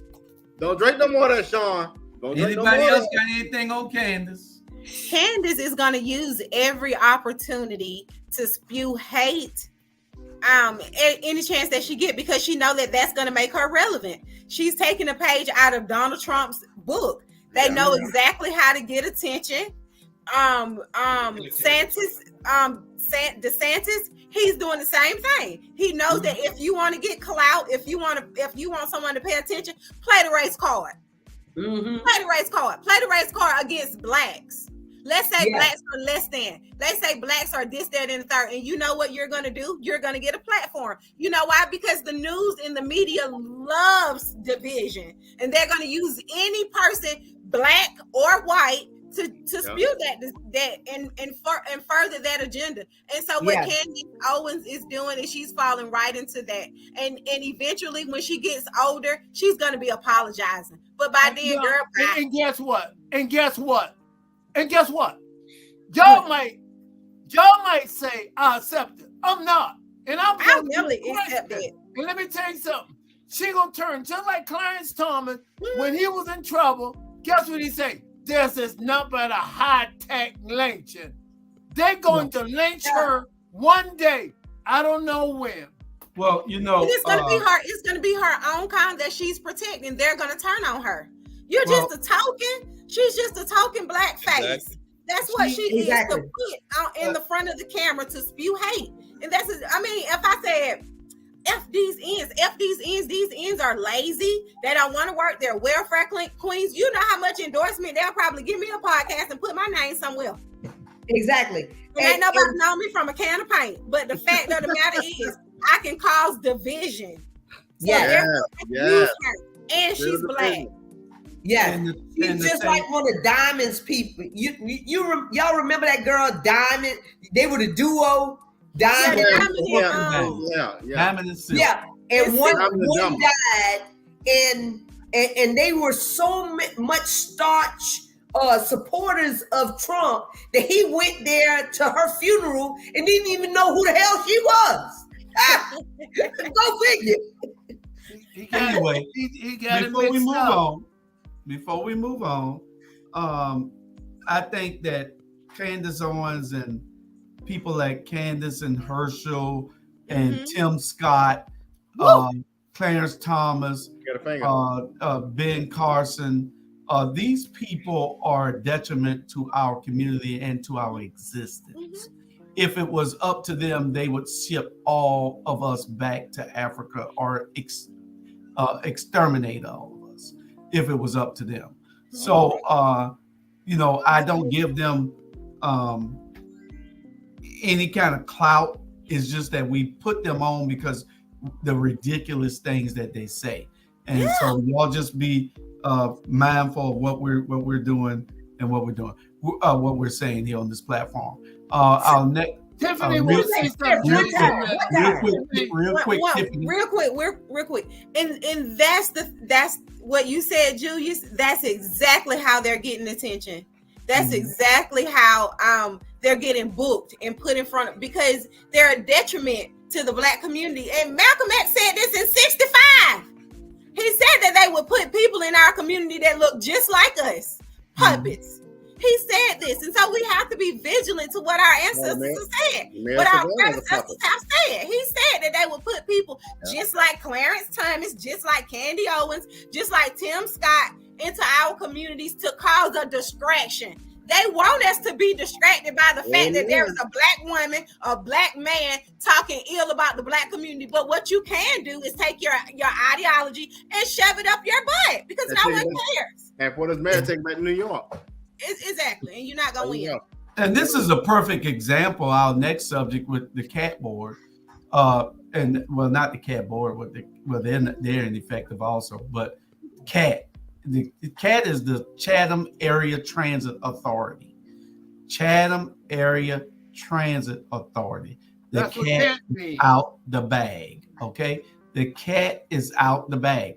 We know what's happening down there. I got this letter in the mail, and I gave a couple of copies to other show hosts, and they told me, I read it on the show. When I read this show last week, yeah, and what they're talking about is that how bad of a decline it's on since they got rid of the sister that was there and brought in this white female, thinking that she was going to be on their side and thinking that she was going to be a better leader. And what we see, I don't know the lady, but hell, I don't. But from what I'm saying is these drivers are pissed off.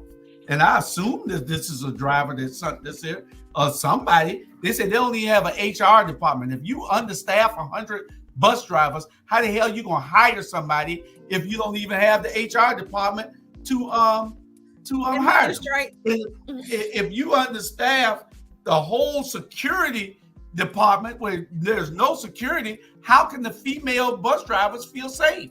You got people running around at this place naked down there, absolutely naked, and they'll show you how clean and crisp it look down at the downtown terminal right there, how good it looks. But you go down there right now, you got people sleeping in there, sleeping under the brick. I went down there and viewed it myself. It's a lot of trash. You know, all the trash everywhere. Yeah. I mean, what are they doing? Are they trying to clean it up for the people so that people? I mean, they just don't care. But you got a board that got rid of Bakar Malden and brought in this other female from another state, and she's not doing anything either. I mean, you know, well, they say Bakar was at least talking to the people. They say the place is smelly, dirty, unprotected. You got people sleeping in the bathrooms, and then, you know, and you don't want us to talk about it. Why? We're going to talk about this all the time. We're going to, if we think that it's credible, if we think that it's something that needs to be brought to the public's attention because taxpayers' dollars are being spent to from all eight cities in this county are being used to fund CAT, then we need, except for Pool, I don't think they got it out there. But we need to make sure that the whole body of taxpayers know. And I got this letter in the mail. I don't know who sent it to me. I don't care. Julius, where it needs to start at, it needs to start at the top. When I say the top, you need to remove all the board of directors, whoever running it, and then you need to then hit the management. And what CAT should do, and I know it's going to hurt a lot of people when I say this, they need to break the mold, whatever they got going on, the leadership, which is if Chester Ellis, the chairman, they need to break the mold and stop CAT from running, and I mean this, for 48 hours, and bring in rather temporary bus drivers, bring in a cleaning crew, get our security together, and put something together within 48 hours. We can do that because we live in a society that you can pull in the expert to come in and do that and get that thing correct, running. That's my opinion, need to happen. But you got to break the mold at the top, because it should start at the top and filter down. If you don't have good leadership at the top, it's rather difficult for middle management to do anything. Sean, I wouldn't let you go, but I'm gonna let Robert go because Robert had his hand up, and then you can go. Let me go ahead, Robert. Anytime you're chairman for the Chatham County, and I'm gonna tell you real talk. One thing about me, I don't care if you're friend, foe, or whatever. I'm gonna call it like it is. Anytime your chairman put a former county commissioner on that board who nobody likes, you got a problem. You got a major problem. So the dysfunction goes beyond CAT. No, we got to look at the chairman. We got to look at the county commission. When are y'all going to step up and make an address the issue? I'm not going to sit here and one thing about me, I don't care if you're my friend, my foe, whatever. The county commission needs to address the issue. And if y'all can't address it, all 5, 6, 7, 8, and 9 of y'all can go too. Because at the end of the day, it makes no sense that taxpayers and people who ride that bus every day don't feel like they are safe. And it makes no sense. Hey, hold on. I got people who drive for that system who get up at 5 in the morning, get off at 10 at night, and got to get up and do it again. So I heard this from the horse's mouth. So I'm telling the county commission, y'all better tighten this thing up. Because guess what? You coming up for an election next year. And because I'm for election next year don't mean I'm going to hold my tongue. That's not how I roll. Tighten it up. So because when we have Bakar Malden, the only reason she gone because she's a black woman. That's it. I'm not going to sugarcoat it. That's the bottom line. So we got to do a better job at the top. And the top is at the county commission. Bottom line. We're not going to play around with it. Well, again, I'm going to let the next person speak. But again, I'm going to go back. You got to start at the top and to make it work. Robert, who was next? Son, you or Sean? No, it's Sean. It's Sean. Look at Sean. Okay. So, all right. I wrote this down because this is very important. All right. First, y'all said no HR. Right. Y'all said no HR. All right. So when the last time they had a pay problem? We can't answer that. I guess They when didn't they have had it. the old So director. okay, if they had a pay problem, then that means that they had no HR. There's an HR there, and like already, it's like you're ready to fire people that don't need to be fired. It's people in there that need to be fired, but we have to look at who needs to be fired. HR probably doing their job and stuff like that. They don't have an HR. Say again, no, if the people, just like Robert said, that the people have to come there at work and that means that people need to be promoted. One person need to be fired and a whole lot of people need to be promoted. You know what I'm saying? And when I say promoted, why? Because whoever keeping the system going right now knows what the problem is and is struggling to keep to keep the system going. If you promote that person probably going to promote the other people that's helping them, and the system will start flowing a little bit better. Right now, it's one person clogging the system. You understand what I'm saying? One person clogging the system. Just like I said, y'all said there was no HR. Sean, That I have a problem when y'all said there was no HR because that means that somebody's not getting paid. If people it does not. You have a different part of HR to pay people. Yes. And the hiring part. Everybody's not gone. Yes. Okay. Most of the HR is gone. Let a person with a master's degree in HR talk about this for just 1 second. Okay, so you have HR and then you have payroll. Those are two different departments. They can still be getting paid, but they cannot be getting paid at the rate that they should be paid, because if they come in, if they're hired in by HR and they're not hired in at the rate that they should be hired in at, then you're going to have a low retention rate, because you're going to have a lot of people quitting because HR is not doing their retention job and they're not doing their recruiting job. Payroll will still continue to pay. Okay? So my thought is this, going back to what Mr. Brown said, or it might have been Robert, it goes back to the board of directors, who the shystiest, shadiest cousin of the anchor of the show. Don't make me mute you. Not the anchor of the show. Okay. His cousin is the chairman of the board. Why are all his cousins on the council? Chandra, why all of them? Come on, both of them. I'm just gonna say this: they knew when they voted this shiesty cousin in that he shouldn't have been there in the first place, because he was ripping off nonprofit organizations. Hold on. Okay. I'm just saying. Sandra. Money was missing.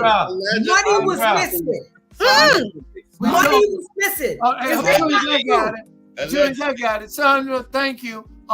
We got to stay on the subject. It is about that. And the number one thing, y'all brought out an interesting point.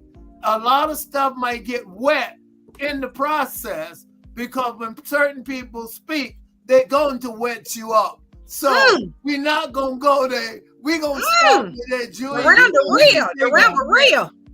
Well, we I don't even know these people. Allegedly. Ooh, allegedly. Yeah. Julie, a lot of people going to get wet. Allegedly, money was missing. Okay, leave it alone. Well, Julius, okay, a lot of you people said gonna your get piece wet, on it. correct? We need to make sure that we say things that we know to be for exact truth. You can't trust what the media says. We're going to bring you what we know because we haven't looked into it, we've investigated it, and we have credible proof of what they're saying. I don't believe anything WTOC says. I don't believe anything that the street talk tells me from the streets. I go and look at it myself because I'm in the streets. Not because it's your cousin. Not just because he's my cousin. Ain't because he's your cousin. Ain't that right? That's correct. That's correct. The media is saying that Chester Ellis is doing a great job. I'm saying that I don't believe it. We got bigger problems than Chester is what I'm saying. Right. Okay. Julius and I both know it's a wet situation. Am I right, Julius, or not? Yeah. All right. But anyway, Like the cat bus system still falls back on the 9 directors or whatever that is that they have That's correct. at the cat board. Chester's not on it is one of those people. There's 9 people appointed, 1 from each city that gets transportation supplied to their city. And I think Port Wentworth is next, so they'll probably have to lose 1 in Savannah. Savannah probably got 3 or 4 of them on there. Right. And they'll probably have to lose 1, and so Port Wentworth can appoint 1. But as soon as Port Wentworth gets Who appoints those people? I don't know. We'll find that out. I believe it's the county commissions.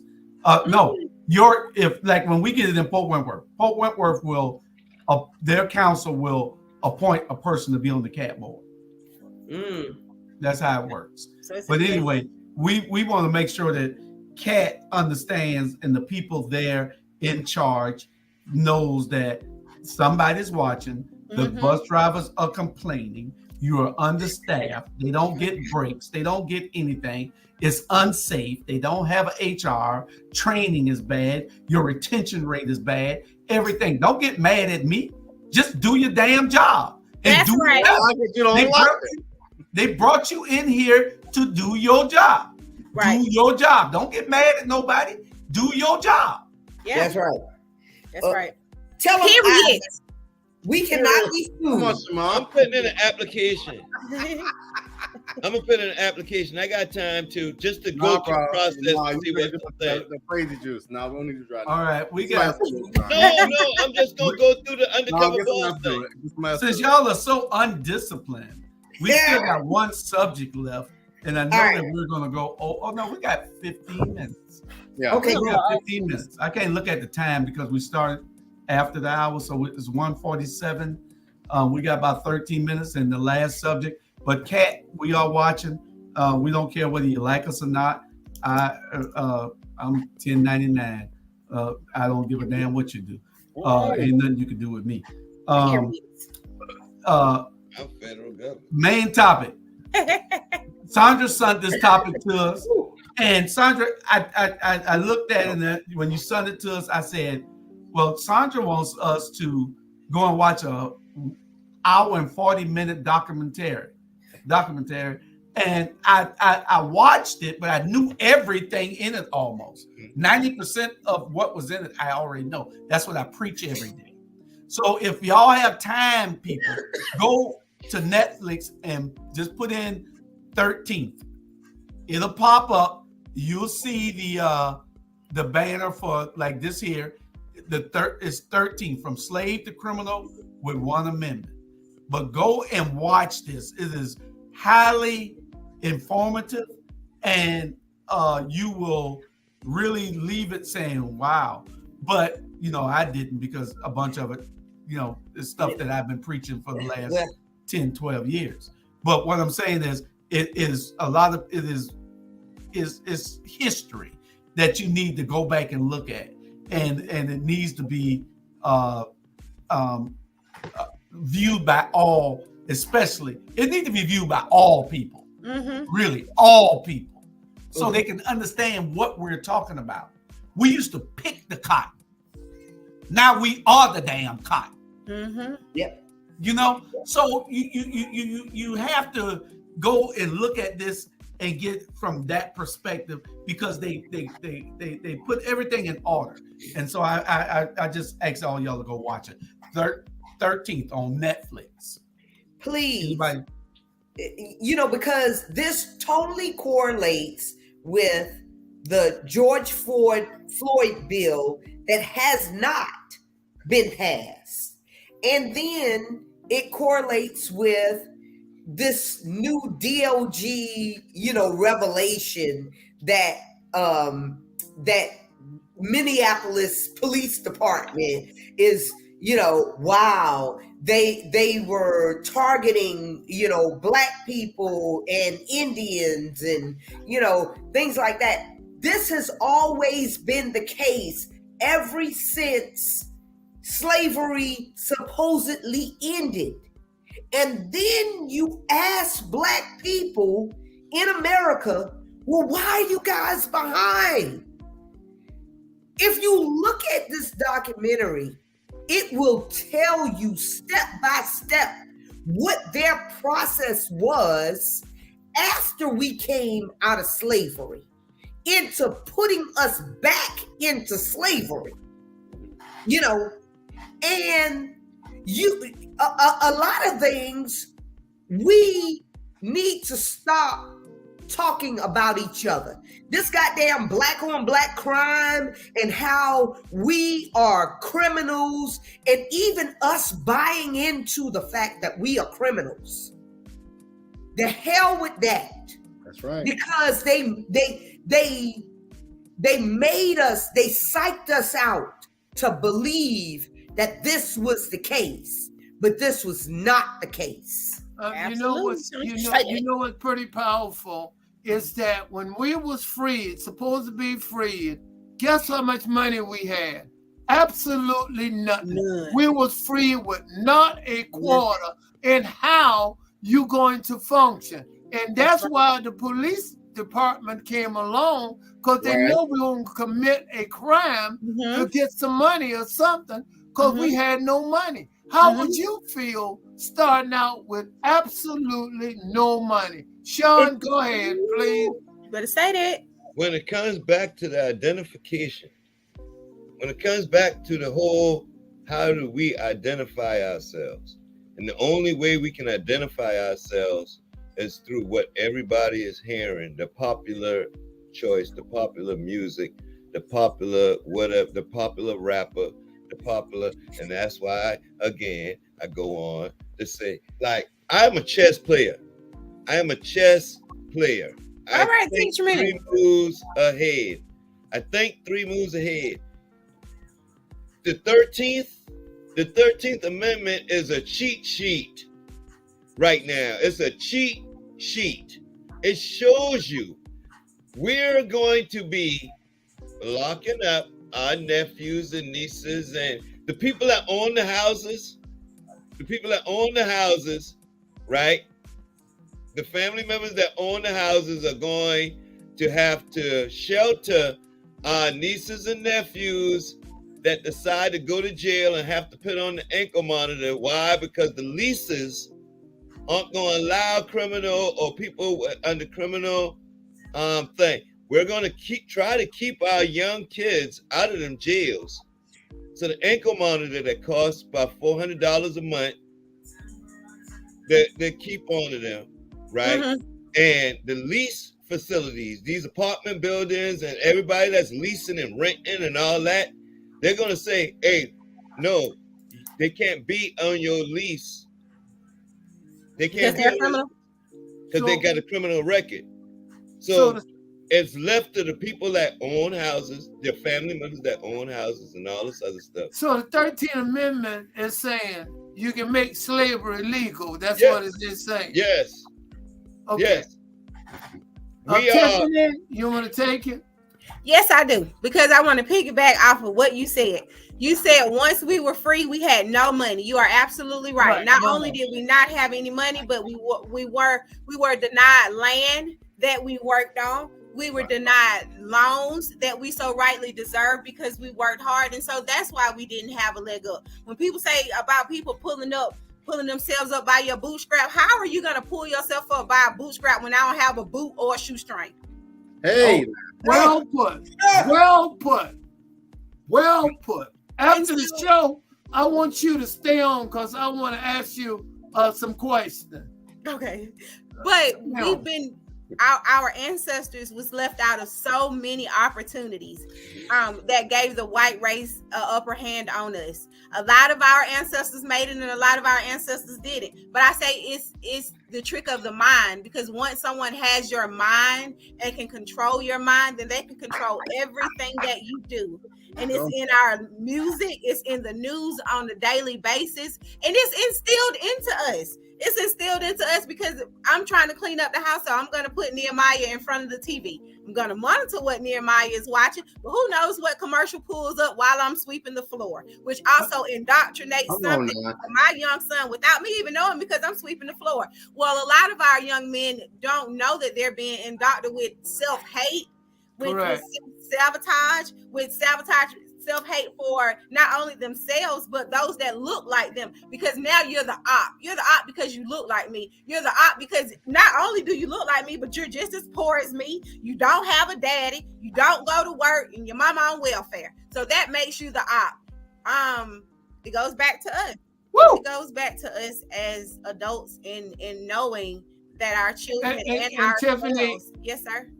You are pretty powerful what you say, and you know what's interesting? The one who got the goal make the rule, and that's what take place when I say make the rule, because they can indoctrinate because they have the funds and the money to do it, and we have to put a block there somehow by not taking our young people and turning them on to it.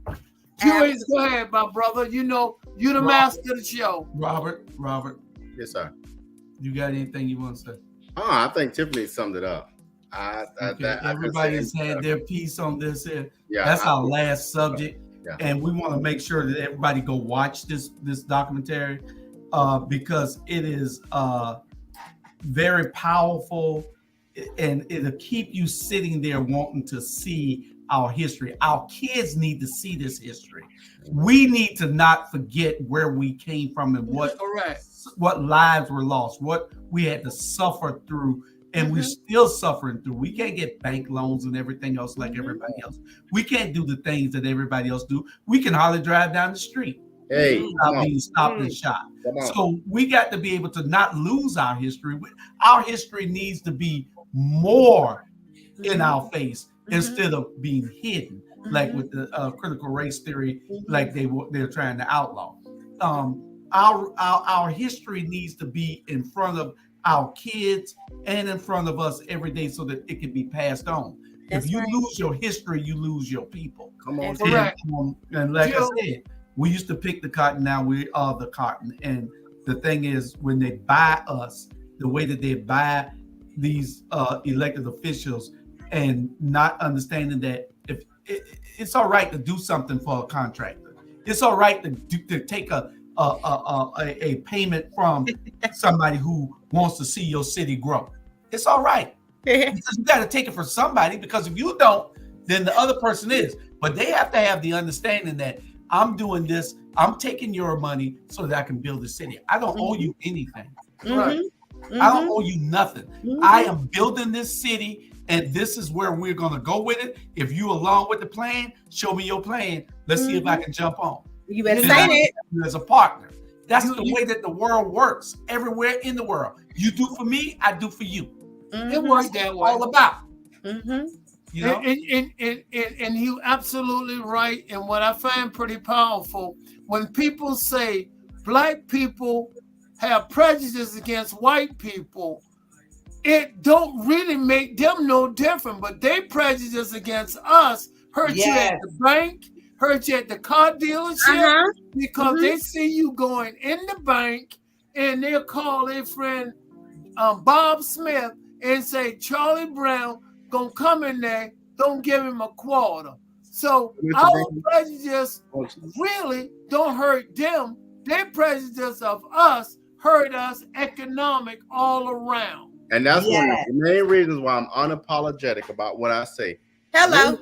On November 7th, when we take over city council, every single contract is going to be bidded to a black business, a black contractor. Because for so long we have been left out, and I'm unapologetic about it, and that's one promise I'm gonna damn keep. You That's can't right. say that. I At pray. least be fair. At least be fair. Yeah, you have to still put it out there, but we Yeah. need to Yeah, get. at least we be need fair. to have a percentage. Well- You can't because you can't do it that way. But, Exactly. we You gonna can't get do it that way. That's You for gonna another lose every show. time just trying to They be. get it. Yeah, to the tune of black businesses only got 0.1% You're of right. any contract in You're right. Chatham County. You So shut me down don't on make that. me tell you Julian. the story. All I right. read the report. Julian, Well- Robert shut me down on that. So They I'm did it. sorry to shut me down. Tell me on this. Tell me this before if I could. Quickly. Would you rather any black business start and them leave us alone, or us be regulated, or us, like you understand what I'm saying? Like, what are we asking for? What's the contrast? Are we You know asking what? that any black business be opened at any time with no regulation, or the cost? I mean, you know what I'm saying? Like, Sean. honestly. That Sean, has nothing to do with it, Sean. Sean. Sean, you ask too many questions instead of giving solutions. You always got a question instead of an answer. Because I want Your opinion. You got to give us your opinion. You got a question for us all the time, which prolongs. Let me You- get on this. It Let needs me to clarify. go Let me back clarify. to Let me clarify. For so long, the city of Savannah has had legacy contractors. These folk here that don't look like us have always got the contracts to build, be contractors, do whatever. I want 99.9% of those contracts to go to black contractors. Period. We have to make sure that we have certain things in play. Again, I don't know about doing that. I'm saying We we can build need a a fair shake. It need to be 50-50 at least. How many times we got can't it be Julian? 50-50, 75-25. It's got to be. You can catch up. Why You we got to gotta play do it fair right. now? Why we got to play fair when it was play fair? Because you're setting an example for everybody else. Is Exactly. the only reason. Thank you. And the thing is, I'll think about I understand what you're saying, Robert, and to some degree, you're absolutely correct. Don't be afraid to lead when you have a chance to change things right. to make the marginalized and underserved communities better. You I better say that, understand. Julius. That's why I won, because you were my campaign manager. Julius, you are my man. Check this out, y'all. They This need is to exactly go what to I'm the playbook what of I'm Maynard Jackson. If everybody goes back to the playbook Yes. of Maynard Jackson Thank you, Sean. back in the 90s, when Right. he stopped all contracting with that airport in Atlanta and started creating black millionaires based on giving out fair subcontracts. That is absolutely correct, Sandra. He made sure that all the contracts had a piece. That's what it is about. It's about making sure that we have inclusion because we're locked out right now. It's about making sure that you, even with right now, with in the city and the county and the states. Well, the state ain't doing nothing. City and the county, since they're controlled, they have where you have to have some minority participation, Right. or it got to be a DBE or something that has women and a black-owned, women-owned military. You got to have some type of affiliation with these people. Even with the feds, you get more contracts if you're affiliated with the military or you a DBE. What, Robert? What? The problem with the city is, as soon as they hit that threshold, then they change the expectation. Well, you're gonna get there. You get there and make sure that you keep them in order. Then, Right. Be vigilant, And that Robert. means you got to work your ass off to get All there. right, ladies and gentlemen. For instance, my company, Arches, Julius was with me, and I appreciate my brother being there. I have a new company. It's Arches, business consultant, and Julius was at one of my events. The county give us a contract. and our contract is working out real good. So Tiffany, I'm gonna talk to you about it afterwards. I want you to stay on for a minute. Don't leave. Can I tell you what they're doing to get around that, though?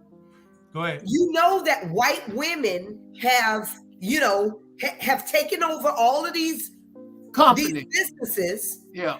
And now they're giving these DBE businesses, these DBE's contracts to the white women that their husbands used to own.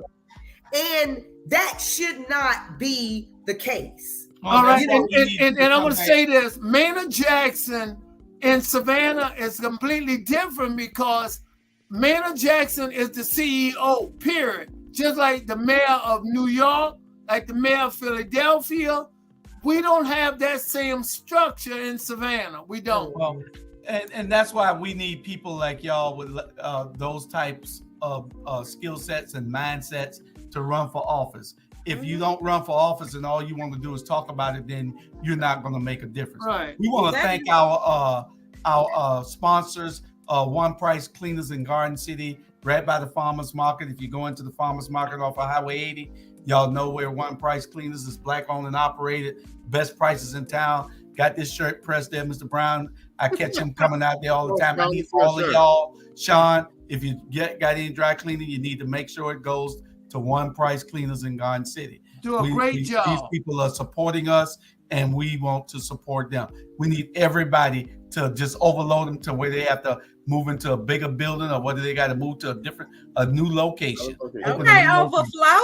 Yeah, overflow. Press down, snap together, and whatever. You got an attorney today. You better say that, Julius. We're gonna say something. We're gonna say something about the attorney. Yeah. Talk about my attorneys. Davis Bozeman Johnson Law Firm, the law firm that gets great results. They do. They got offices in Savannah, Atlanta, and Statesboro. Y'all can find them at the information down on the stroller there. Y'all can see them in our magazines. The magazine. Oh, y'all gonna love the 4th of July. Y'all gonna call me. All y'all gonna call me. We got Malcolm X on one, and I think Malcolm X on one, and Frederick Douglass on the other one. Okay. Port City Review and Hello Savannah. We'll be in Atlanta pretty soon with Hello Atlanta, and we're hoping to start in Jacksonville there shortly thereafter. But anyway, we want to thank everybody for watching. Y'all share. Call somebody and tell them we touched on everything from Hunter Biden to the Supreme Court to Quando Rondo to Candice Owens to the cat Catamari Chances Authority, and all the way to the documentary 13th. So go look at the 13th, and we also touched on local elections, and we'll get into that a little bit deeper next Wednesday. We're about 7 minutes over right now. So anybody got any last word? This needs to be real quick. Mr. Brown. All I'm gonna say is thank you, all the viewing audience. It's so important. Share, and remember, when people fail, they fail for two reasons in community: lack of information and lack of knowledge. We're trying to give you that. And remember, your mind is like a parachute. It only works when it opens. Keep what you need and let the rest go. People, thank you. Good night. Share. And don't forget, we got Mona Lisa Monroe in the morning at 10 o'clock. And then we got Taking the Journey Together at 6. Ebony Sports Reporters at 8. Friday, we got every morning you can catch Litway Missionary Baptist Church except Thursday. And then Friday, we got Financial Sins at 1. Incarceration Incorporation at 6. Score Bigger Dating at 8:30. On Saturday, we got our new shows, y'all. Y'all make sure y'all go back and watch. On Sundays, rather, we got the new shows. Little Known Black History Facts at 5, and From the Hood to the Pulpit at 6. Great shows. We got great new pieces. It'll keep you there watching. Little Known Black History Facts and From the Hood to the Pulpit. What about Saturdays? Say what? Saturday at noon. I'm about to get that. Oh, I'm just making sure. Saturdays, we got the Watchdogs. Y'all make sure y'all go back and watch the last episode of the Watchdogs. I heard it was fire. It was hot. 6 o'clock. That's at 12 noon on Saturdays. The Watchdogs. 6 o'clock, we got Pastor Smalls, Tell It Like It Is, Political Action Committee. Don't y'all miss Pastor Smalls every Saturday at 6 p.m. Every second Saturday, we got Straight Talk with Grover Thornton. Y'all know Grover, he tells it like it is. He's 89 years old, and he's still kicking and telling, got a memory better than anybody I ever seen at that age. And coming back in a couple of weeks, next week, a week after, is America After Dark. Y'all gonna all be hosting. Y'all gonna all be on there. All right. So we don't know what happened to Bernard tonight. He's probably so tired because he got his own little show every morning while he got his patients with him. He's a doctor too, you know. But anyway, we hope y'all tune in, and we will catch y'all on this weekend watching our shows. Okay. All right. Good night, everybody. Good night.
I like that.